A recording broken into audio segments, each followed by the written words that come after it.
for the South African Broadcasting Corporation as its economics editor.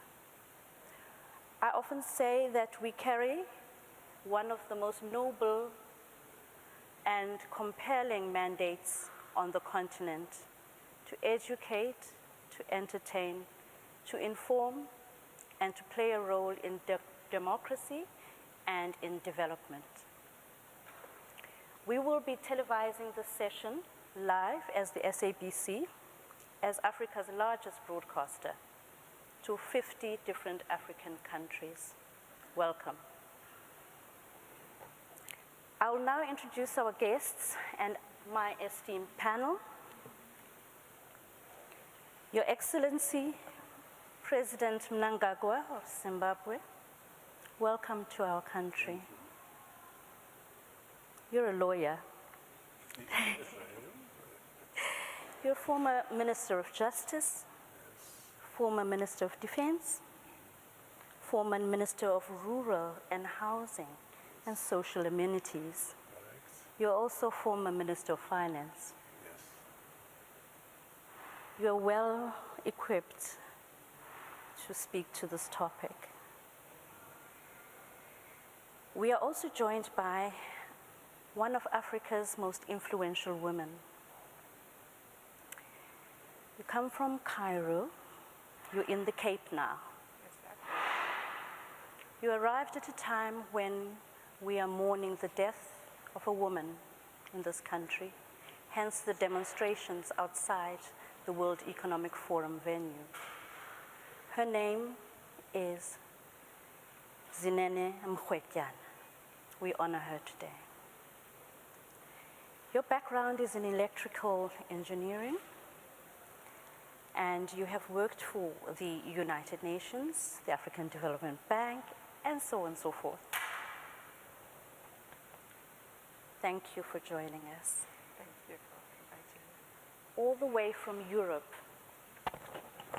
Danielle Stoffel Del Prez is a representative of the Swiss government and is State Secretary for International Finance. We will be discussing PPPs. Thanks for joining us. Jeffrey White, CEO of Agile, a very fashionable name at the moment. Came and flew in from the Middle East. Thanks for joining us. Madame Wong Ai Ai is from Singapore. She comes from a region whose development path we are all envious of, and could share many lessons that we would do well to take heed of. Welcome. Your Excellency, we come from a region, you and I, of uneven development and many infrastructure backlogs. What do you think the big mega projects can do to help us improve employment levels, more even development, and most importantly, how can we begin to collaborate? Well, we have to look at each country's background. The history of each country contributes to where we are in terms of the level of development, in terms of the acquisition of technology in our respective economies. But at the end of the day, history is the past. We now have to look into the future and to say what must we do for ourselves to improve the lives of our people into the future. In my view, speaking about Southern Africa, SADC in particular, all the member states of SADC have different histories and the size of our economies are different. But it is necessary that we integrate, we talk to each other, we have conversation about how we move forward. It is necessary that I should mention at this stage that the current crop of leadership in Southern Africa, SADC in particular, is now different from the founding fathers of SADC. The liberation leaders. Yes, because their task at the time they were seized with the task to liberate our region, that every single country in our region should be independent. So there was a political struggle to gain independence, freedom, and dignity of our people. But our current crop of leadership have a different task to achieve. It is now economic rather than political. Yes, political because we must deepen our democracy. That is political. But it is necessary that we now grow and modernize our economies. We must be able, as we develop individually, make our economies talk to each other, have a conversation to each other. Now you are talking about major projects in our respective countries. What comes to mind immediately is the major projects that are applicable to the region. Things like energy. We have a deficit of energy in the entire SADC area. So we must look at how we must collectively resolve the issue of energy in Southern Africa or in SADC in particular. That's number one, so that as we move forward, as we modernize, energy or electricity is critical to achieve that objective. Then secondly, the issue of infrastructure. Some infrastructure is domestic, that is, it's national. Some infrastructure is regional. If you look at roads, we must have roads that speak to each other. We must have roads that are developed a standard that is acceptable to the entire region in our area. Let us look at our railway infrastructure. Our railway infrastructure was developed separately during the colonial period, but now we must make sure our railway system and networks must speak to each other. We must modernize, we must have a vision as to what we must have in future in relation to our railway system in our respective countries. I think something like of the 15 or 16 countries of SADC, I think 12 of them or so are landlocked. They have no access to the sea. Like yours, Mr. President. Yes, like in Zimbabwe. But we must not then bury our heads in the sand and say we are landlocked. We should say, initially, we believe we must say we are land-linked. And how do we get land-linked? We must develop systems to take us to the sea. But down the line, as we cooperate with countries which share the seas, like Mozambique, South Africa, Namibia, we become also sea-linked because we've now developed infrastructure that can look after our goods and services in and out. But to do so, we must have a system where those countries who are landlocked, the cost of their services in and out, goods and services, we must find a way of lessening that burden so that on average, our economy is not to be burdened by the reason that we are landlocked. We must be able to cooperate either by road, by rail, or by air. It is critically important that we do so. So I've talked about energy, which is a deficit in our area. We also now must look at food security. It is critical that in developing countries like Africa, the primary thing we must secure is that as a region we must be food secure. Yes, we don't have the same endowments in regard to agriculture in the region. But I believe that if we modernize and mechanize our agriculture and have a focus as to where we want to reach in relation to making our region food adequate, then we must cooperate in mechanizing our agriculture, in modernizing our agriculture, and having each member state doing the best depending on the advantages they have in terms of agriculture, wildlife, or livestock. That is another area. Then the next thing that follows is that we are also endowed with minerals, but not every member state of SADC has the same number of minerals in the ground. But we should say that in the past, when our founding fathers were concerned about liberation and freedom, political freedom and democracy, we continued to exploit our resources and send them out unprocessed without beneficiating our own materials, our own minerals.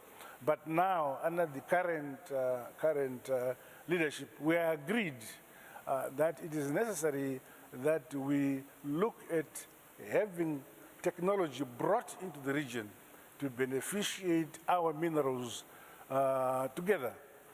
At the end of the day, in the past, even the minerals, we had no capacity to be effective in the global market.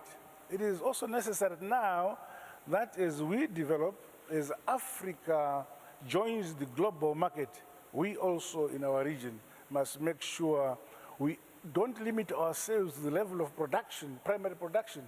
We must move forward to agro-processing and the beneficiation of our minerals in the country and then participate directly into global markets. This is what I believe we should do in our region.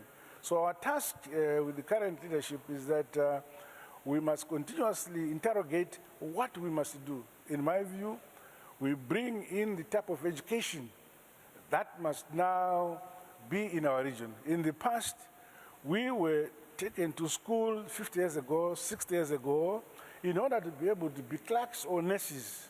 But we are not given education to be innovative for our own needs, to address the challenges which we face and by ourselves develop technologies to attend to the particular challenges which we face as a region.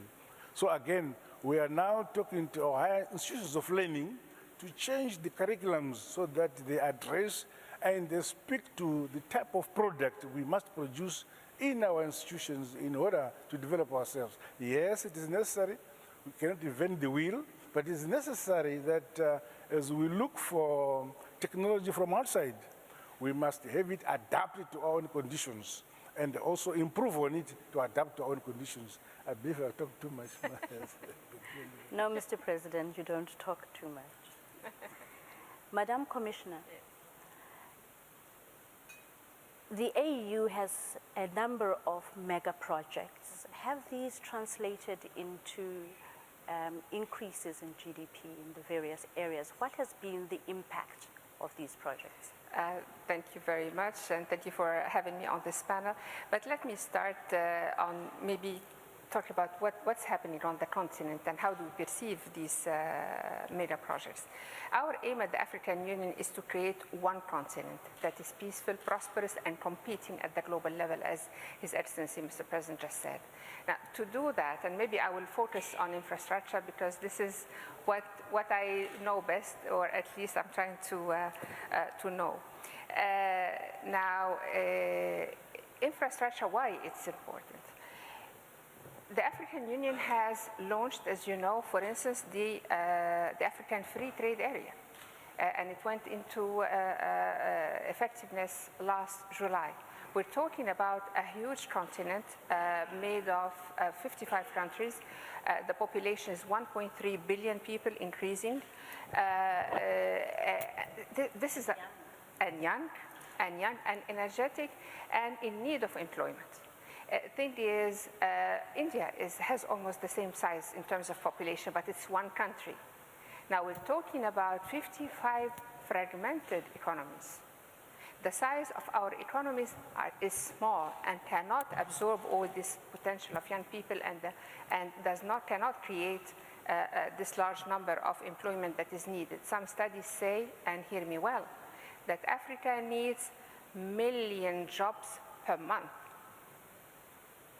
1 million jobs per month.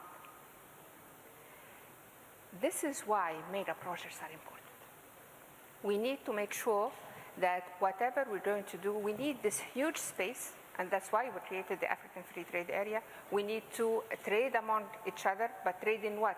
trade in the routes of services, therefore we need to industrialize, transform, and so on and so forth. Now, the African Union has created or has worked with the regional economic communities in selecting a number of regional and transcontinental projects in the fields of energy, of transport, of ICT, and when I say transport, that's road, railways, air, and maritime. I wanted to highlight that since we are talking about trade, the cost of transport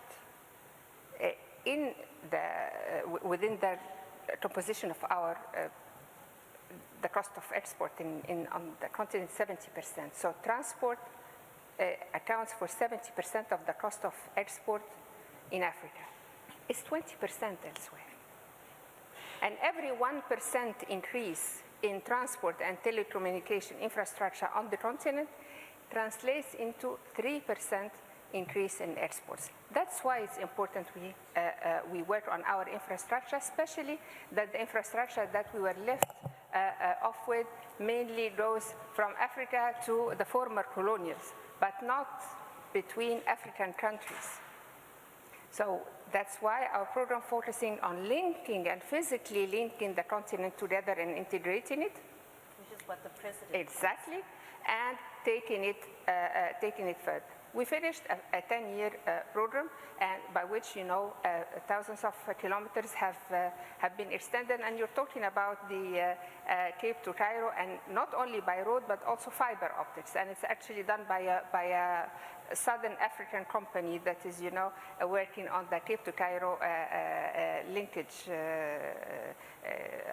ICT linkage. So back to that question. We will see the impact in terms of GDP, and we are already seeing, an improved GDP on the continent. Many of our economies, we have at least. In West Africa. Actually, even in West Africa, we have 5 or 6 countries now that account among the fastest growing economies in the world. By all accounts, and despite all the challenges we're having on the continent, as a continent, we're still having positive growth rates, and this has been sustained for almost 20 years now. And resilience, not only the growth rate, but the resilience, despite the global shocks that the continent has been witnessing, we have overcome these shocks, and we still continue to have these positive GDPs. However, the challenge is the large number of jobs that are needed on the continent, and the cost of infrastructure is big, is huge. We're talking about the financial needs between 100 and 130 billion by some estimates, and we can only provide a third, maximum half of that as governments with all the competing demands our governments are having. And in addition to all of this, we are also facing a huge challenge of climate. And many of our infrastructure gets wiped away at the next storm, and we've seen this happening, especially in this part of the world, in Southern Africa, and the shocks due to climate are happening in a much more vicious way and more frequently than before. And Africa, which is the less guilty when it comes to climate change, is paying the heaviest price. Madame Stoffel-Delpret, Deloitte estimates that over the next 10 years, the Africa infrastructure backlog will need to be funded by the tune of about 93 billion per annum. Talk to us about funding. Thank you very much. Yes, indeed. I come from a landlocked country as well. We know a thing or two about needing infrastructure to have access to markets and to have a growth perspective. But I also come from a country where we currently live with negative interest rates. If you as a company take out money from a bank, they pay you to take their money. On the other hand, if you as an individual want to save your money and bring it to the bank, you have to pay the bank to take the money. So the huge amounts you just cited that are needed in infrastructure, not just on this continent, but globally, to also achieve the development goals that we have all set for ourselves. We need to find a solution, not just to the financing, but we also need to find a solution to having the huge amounts of money that are available, to bring them to the projects that need that financing. And we, as a financial market that is one of the largest in the world, and Switzerland is known for having the largest cross-border wealth management sector within its borders, we are very interested in exactly addressing the interface between the money that is there and the need that is so apparent all over the world. And we try to do this I would say at least in two paths that overlap. One is we want to look at the interface and bring our expertise to the table in helping assess risks, credit risks, debt sustainability, for example. Our huge insurance industry has a great part to play in that role. But we're also looking at questions of transparency and, of course, integrity of financial markets. They all need to play a role, and they all need to be brought together by the partners in a bankable project.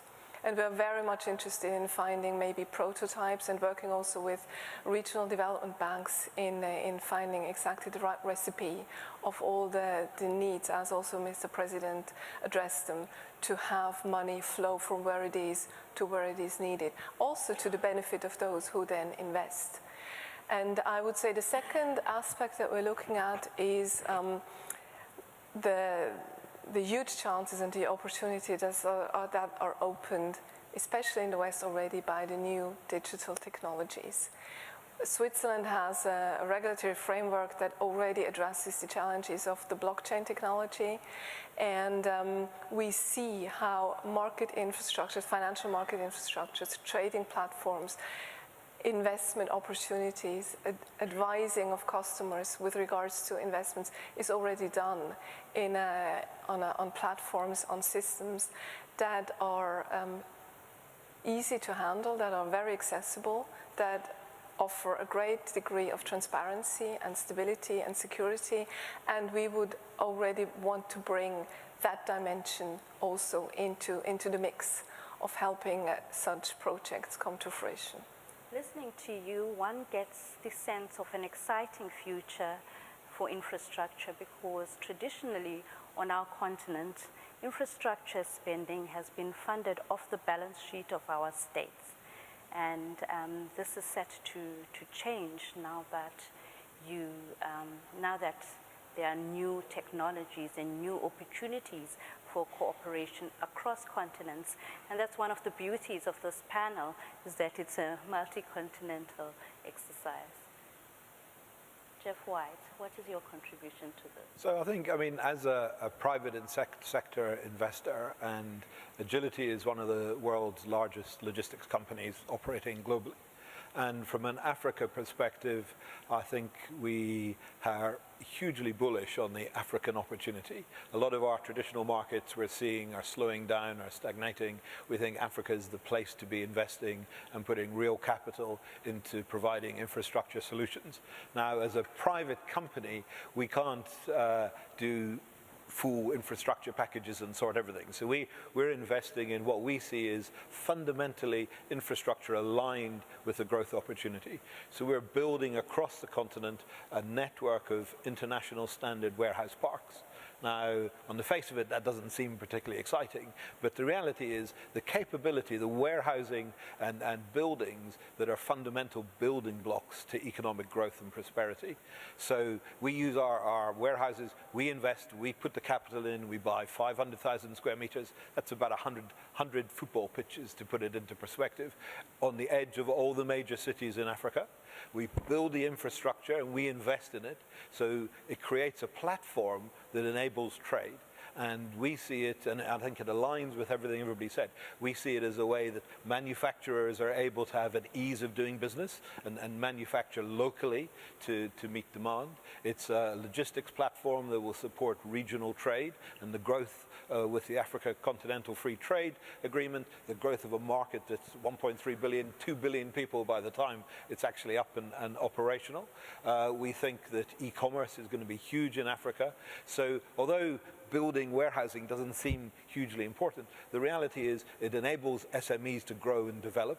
An SME can come to us, and we've got examples in our current portfolio where they couldn't raise the money to build premises to expand their operations and meet international standards. For us, they can come in under our SME program, sign a lease, pay a deposit, and get the keys and move in Monday.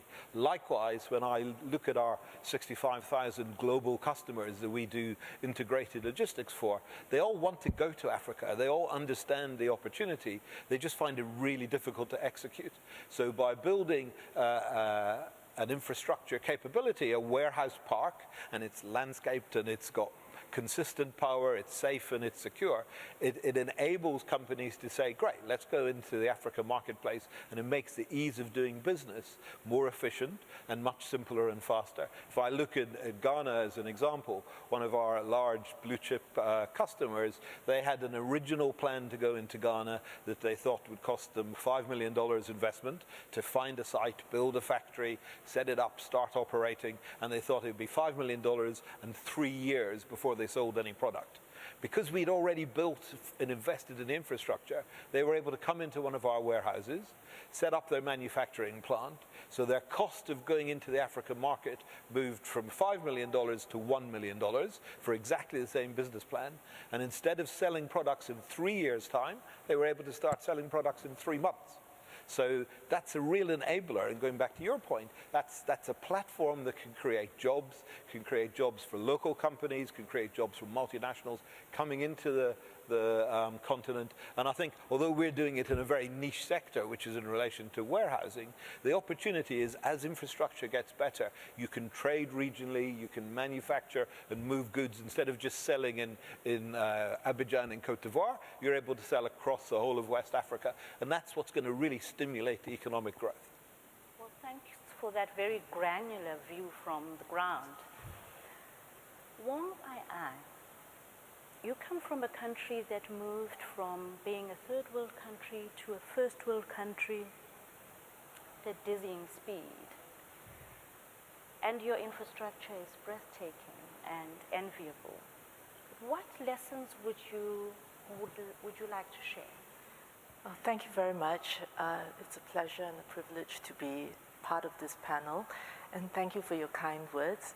I think it's easier for a country like Singapore, which is small, to get from point A to point B in 54 years. We just turned 54 last month. A little bit about myself and the organization I represent. I'm from Baker McKenzie. I'm the Asia Pacific Chair. We are a global law firm, and we believe in following our clients. And I have to say, Africa has become extremely interesting. You're seeing interest not just from the Europeans, the Middle East, but increasingly from many countries in the Asia Pacific region. Much has been said about Chinese investments. There have been Korean ones. The Japanese have been here for a long time, and India and Indonesia as well. So initially, as with all countries, you start on the infrastructure first. And that is development finance funded initially, and then multilaterally through other countries in the region. If you can paint a story or convince with a story that regional integration and connectivity benefits all in the end, you will get a multilateral intra-regional effort. And I think Singapore has piggybacked on that through an organization called ASEAN, which is the Association of Southeast Asian Nations, to have a louder voice on the global stage to get the funding and the attention that we needed. But infrastructure is just the beginning. And it's very interesting to hear from His Excellency and from Jeffrey and from Mina as well, the Commissioner, about infrastructure being just the foundation stone, right? Because you're not really just looking at infrastructure per se. It's everything else that can build upon what infrastructure enables. Things like trade, not just exports, but intra-regional imports and trade as well, foreign direct investment, education, banking and finance, technology transfers. So I see Africa as being at the beginning of a very exciting story. And perhaps what I'd like to hear from this panel and maybe even the audience is much has been said about multilateral governmental and institutional effort, but there has been a lot of private sector investment into Africa as well, from all over the world, and they're all competing with each other. And the FDI is growing by double digits across the continent. So, it'd be interesting to see, apart from infrastructure, what the African Union and other countries are doing to get together to coordinate and enable their private sector investment. Because I think in the end, that is going to be the engine of growth. I think they'll have to answer whether the African private sector is growing and is it growing as fast as it should. But Mr. President, we need to tell a harmonious story and we need to work on social cohesion. Events in South Africa recently don't bode well for regional cooperation. What can we do to enhance social cohesion and unity in our region? As Jan was able to tell one story, how can we? My own belief is that as we aspire to modernize and remove our people from poverty level to middle income levels, we must address certain issues that are necessary to lift the lower strata of our societies, like in the area of housing, the area of clean water, the area of sanitation. These are basic and are local. I would believe that the 5 regions of our continent, in our desire to modernize and so on, we should not forget that it is necessary that we don't leave anybody behind by making sure we address those issues that are domestic, that are at national level. But of course, in the long run, they will relate to the entire region. When you have clean water, you would not want your neighbor to be behind. You need also your neighbor to make sure they address that issue. They focus on making sure the majority of our people have access to clean water, they have access to housing. Mr. President, if your brother, Cyril Ramaphosa, my president, were to ask you how to deal with xenophobia in the interests of economic cooperation, what would you say, sir? The issue is a question of understanding, a question of accepting each other. And that comes from how our current governments relate to the people, our political parties. We must preach unity, we must preach love, we must preach that we are one people, we are brothers and sisters. Not only in one single country, but in the region, we must talk about integration so that the mentality of this is mine and it ends there must be removed. We must move away from the past concept of communities being separate. Currently, we are integrated. You have South Africans marrying in Mozambique, Mozambicans marrying in Zimbabwe, Zimbabweans marrying in Botswana, people from Botswana marrying in Namibia, Zambia, and so on. We are getting integrated.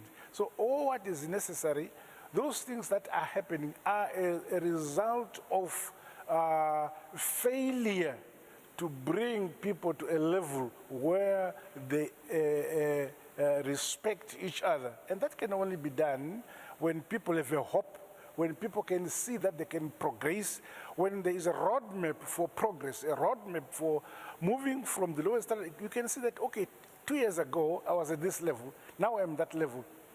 But if persons remain without hope, feeling depressed, it is easy for these things to happen. So it is my view that we should continuously have a conversation with our people, giving them hope for moving forward and implementing such projects, such programs in society, which lifts the hopes of our people to go forward. I love it. Love is about growth as well. Thank you. Madam Commissioner, is Africa's private sector growing, and is it as buoyant and ready for the challenges of cooperating with the governments of this continent and other private sectors in the challenge of addressing our infrastructure backlogs? Yes, but not enough. You will go across the continent, all of our countries, without exception, are conducting some form of reform in order to improve the investment climate, without exception. But a lot still needs to be done. And as I always say, I mean, I just mentioned the number of $130 billion needed for infrastructure alone. And of course, that's beyond any government to carry. So unless all stakeholders are partnering with the governments, we will not be able to address the challenge. The private sector increasingly in our countries is perceived as a viable partner. But as I said, it's not enough. We need to continue to improve in terms of ease of business, creating economies of scale to provide, an attractive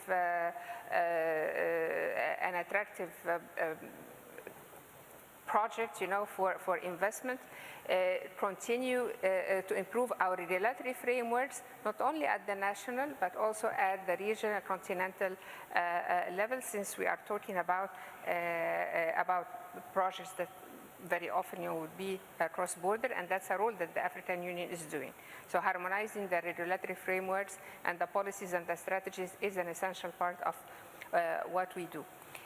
But there is also, all is not negative. We have African initiatives such as Africa 50, which is by definition a private sector initiative, or an initiative geared to attract the private sector, the African private sector, to invest in Africa. We want our brothers and sisters, owners of businesses in Africa, not to put their money in Switzerland, with all due respect, but to put them and to invest them in the continent. So we are looking also at attracting and securing the investments of our brothers and sisters, Africans, to continue working on the continent. And that said, we are also keen in attracting the foreign investment in order to, the private sector, the non-African private sector. This is also an opportunity for technology transfer, for improving skills, for creating, new ideas. And it's a dynamics we need to continue working on. It's at this point that we need to open up to the floor.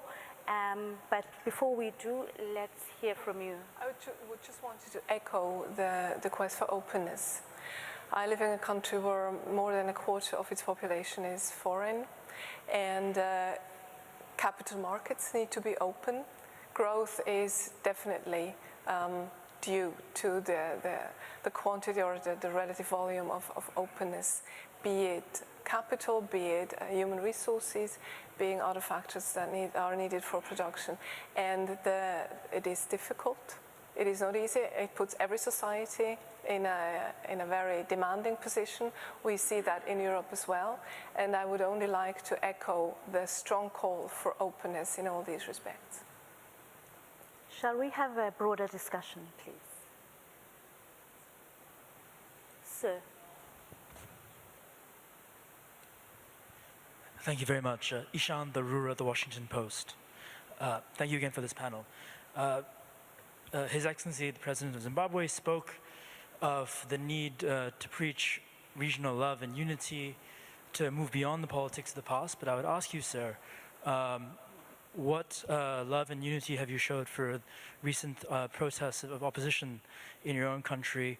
What can you tell us about your country's progress from the politics of the past, 2 years after a very significant transition, and hopefully towards a more progressive and inclusive democracy? Mr. President? Yes, thank you very much for that question. From the day I came to office, my mantra was that we must be united.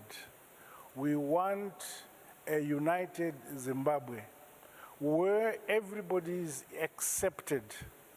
We have preached peace and unity in Zimbabwe. We have opened up. For the last 20 years or so, Zimbabwe was isolated. It was a pariah state. That we have opened. We have said we are going to engage and re-engage. Engage with those countries that had not engaged with Zimbabwe before. Re-engage with Zimbabwe, with those countries that had disengaged with Zimbabwe. For the first time, my brother, if you, your memory can help you, the last general election we had in Zimbabwe was the first general election that we held where I opened global space for global media to witness our election, and it was very peaceful. We were surprised when, of course, at the end of voting on the second day that there was the violent demonstrations that have happened. We are against that. And I believe that as we go forward, for instance, during the campaign period, I proposed that all the 55 political parties participating in our general election should sign commitment to peaceful elections, and we did so, and it happened. But not everybody will catch up with good things. Some remain behind.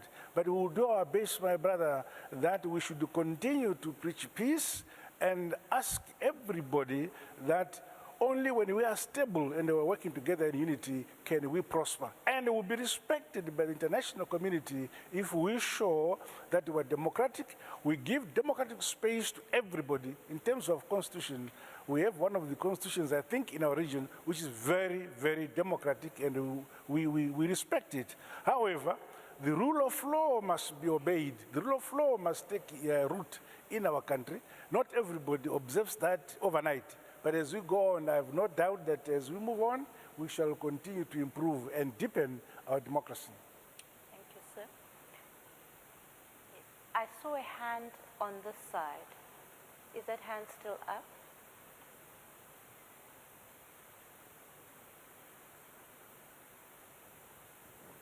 Yes, sir.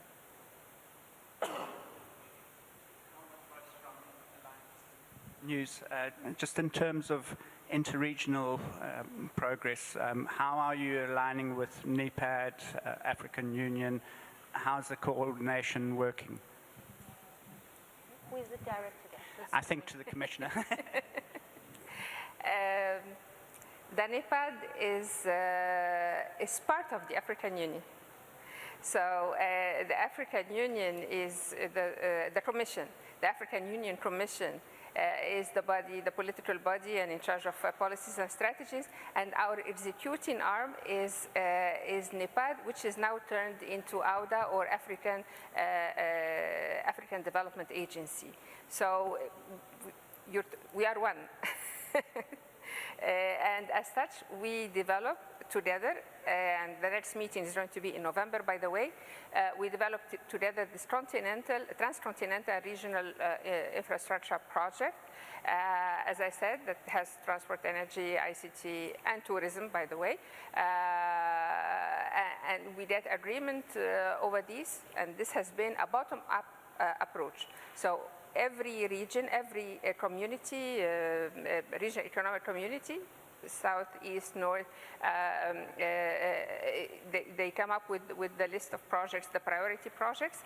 So, and we come together in November, we consolidate all these lists, and we agree on the priority for the priority projects for the next 10 years. And we take this in January to the Heads of State Summit to endorse it, and we go forward in terms of resources mobilization and working together. But that's only the physical part of it. Remember, the soft infrastructure is still a very big, important element, which is the harmonization part, which is how to work together, the improvement of the regulatory framework, and so on and so forth. And I still insist on the improvement of the investment climate. At the end of the day, be it public money or private money, you want to make sure that it's well spent and that it has, the returns we aspire. Would anybody else like to make use of the 1 or 2 minutes remaining for this discussion? Yes, sir.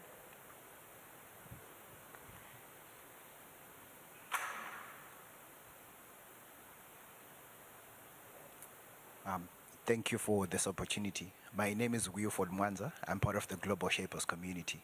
And my question is directed to Ms. Stoffel Delpret.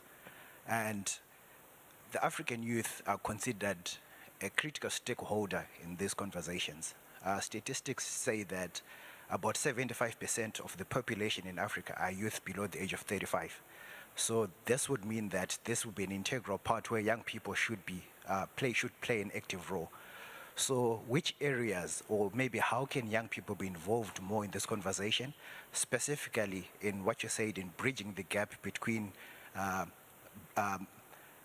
linking the capital, excess capital that is looking for places to be invested together with the areas where they can be invested in? How can youth be more involved, and what advice can you give to them? Thank you very much for this question. I think I already touched upon a part of the answer I'm going to give you. It's your generation that are the tech savvy. You are the ones who have to carry the continent into the next revolution, the digital revolution. And you are our counterparts if we talk about blockchain technology and how we could use it for international money transfers, for remittances, for creating a stable coin or helping to create a stable coin that may help in stabilizing the system. So while having discussions here also in Cape Town, it occurred to me, and we discussed infrastructure, while you mentioned the IT side of it all.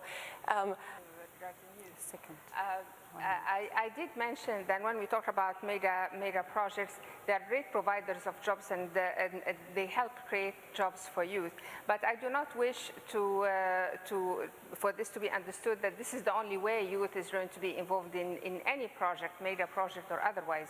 Remember, our youth are also providing us, through the tech solutions that were just mentioned, with innovative ways of doing business, of doing these projects. And we have across the continent a wonderful number of initiatives that were initiated, thought of by youth, that provided us with ways of doing things that were not imaginable before.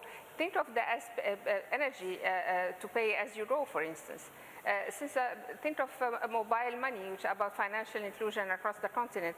This has been, ideas that, yes, you're right, people of my generation did not think of, because we continued to think in a much more conventional manner. But you are very much involved. You're doing a lot already, and this should not by any means be overlooked. I'm thinking of the South African invention, Please Call Me, by a young man called Nkosana Mokate. Mr. President, Your Excellency, thank you very much. Thank you. Shukran. Siyabonga. And as we say in this part of the world, Enkosi kakhulu.